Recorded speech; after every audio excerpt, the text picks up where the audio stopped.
Beginning in the late 19th century, European imperialism plagued the globe. Citizens in underdeveloped countries worldwide became subjects of oppression and brutalization as foreign powers exploited not only the country's natural resources, but the native populations as well. As Europe underwent the process of industrialization, the need for raw materials led to the scramble for Africa in 1884. King Leopold II of Belgium strategically used facades, propaganda, and deception to convince the world that his intentions in Africa's Congo were purely for the improvement of the native population. Through slave labor, mutilation, rape, and murder, the population of the Congo Free State was kept voiceless, as Leopold constructed a barrier that shielded the reality from the public eye.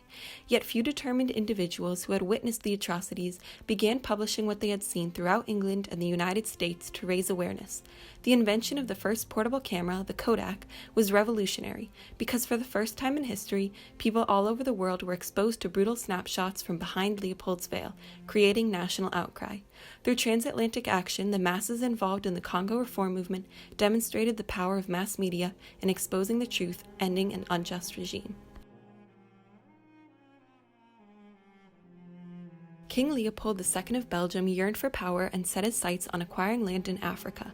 His interest in the Congo was sparked by the abundance of precious metals and ivory, which promised an influx of wealth into Belgium, transforming it into a powerful nation. This desire for land, however, was not shared by the Belgian population, and many believed they did not have the funds for a colony. To avoid public backlash, Leopold created the facade of a humanitarian and philanthropist monarch, rather than revealing his true intentions of exploitation. Leopold began the creation of the deceitful barriers around the Congo by extensively lying to his own people. He even went as far as convincing them that his only intention was to end the brutal Arab slave trade in Africa and to Christianize the so-called lazy, violent, and backward people. Leopold's propaganda went beyond the confines of Europe when he sent lobbyists to the United States to disseminate misinformation in major newspapers. In 1884, under President Arthur, the U.S. became the first country to recognize Leopold's ownership of the Congo Free State, announcing its sympathy with and approval of the humane and benevolent purposes of the International Association of the Congo. The major European powers soon followed in recognition of Leopold's state in the General Act, drafted at the Berlin Conference of 1884 to 1885. The invention of the inflatable rubber tire by the Dunlop Company in 1890 made the global rubber demand surge and changed the future of the Congo. The forests of the Congo were crowded with wild rubber vines, and forced labor was imposed to maximize the collection of natural rubber. Slaves had to meet unrealistic quotas, and Congolese men were recruited by European officers to provide oversight and ensure that these quotas were met. These soldiers, known as the Force Publique, were issued guns and munitions to instill fear and kill anyone who failed to meet their quota. To ensure that munition was not being used for recreational hunting, a new rule was put in place demanding that soldiers provide officers with the right hand of each Congolese slave murdered. Soldiers brutally chopped off the extremities of living Congolese to make up for any bullets wasted on hunting and presented these to their superior officers. Chopped off hands became a form of currency in the Congo, used by both soldiers and Congolese. In some cases, soldiers were able to shorten their service by collecting more hands than the others.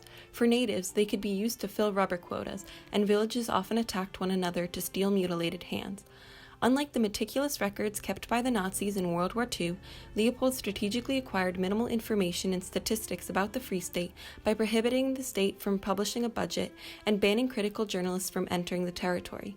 The death rates were of genocidal proportions, and although the exact number is unknown, an estimated 10 million Congolese died over 23 years. Despite the lack of information known about the Congo, a group of individuals dedicated themselves to exposing Leopold's inhumane administration to the rest of the world. They began using the media to broadcast their findings in the United States and England, which was crucial to igniting the worldwide resistance movement that unmasked Leopold's Congo in the years to come. Edmond de Morel was the first individual to shine light in the darkness of the Congo, and although he never traveled to the territory, he became its most outspoken critic. He oversaw the arrival and departure of the ships traveling between Belgium and Congo at the Elder Dempster Shipping Company in Antwerp. Over time, he became skeptical of the Congolese affairs as he noticed multiple discrepancies between what he witnessed and what the Belgian government was publishing. He concluded that the only answer for his observations could be the use of slave labor, and announced his determination to do my best to expose and destroy what I knew to be legalized infamy. The Congo reform movement had officially begun. Morel moved rapidly with his campaign, beginning with the release of his own truthful and uncensored weekly newspaper, the West African Mail. He gathered testimonies and photographs from missionaries, as well as information from state officials who had worked in the Congo. With this acquired knowledge and evidence, Morel published books, hundreds of articles and pamphlets, and spoke at over 50 mass meetings to raise awareness. Roger Casement was another prominent individual who had spent years in the Congo working multiple jobs in supply and construction, and was later appointed as a British consul. Moved by Morel's claims of human rights abuses, the British House of Commons and Foreign Office voted to investigate the Congo question by sending an individual there. Casement stood as the perfect candidate. Over the course of his inquiry, Casement witnessed unimaginable atrocities, which he often described in letters sent to the Foreign Office and Congo state officials. In 1903, he returned to London to publish the Casement Report, a process made tremendously difficult by Leopold, who tried to prevent the truth from leaking by demanding that he see the report before its publication and often posing threats. Finally, the report was published in early 1904.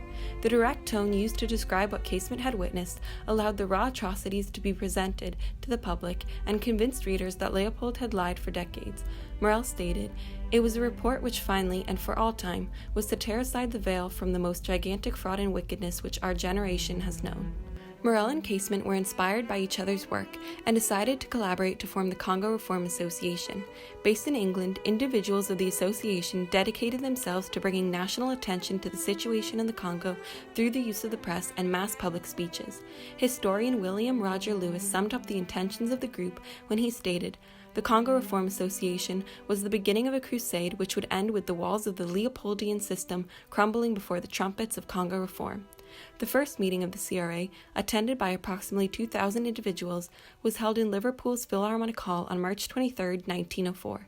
From then on, its numbers increased rapidly as individuals were drawn to the moral aspect of the movement and wanted to play their part in the destruction of Leopold. Through the press, members sent letters to newspapers and Parliament urging international intervention.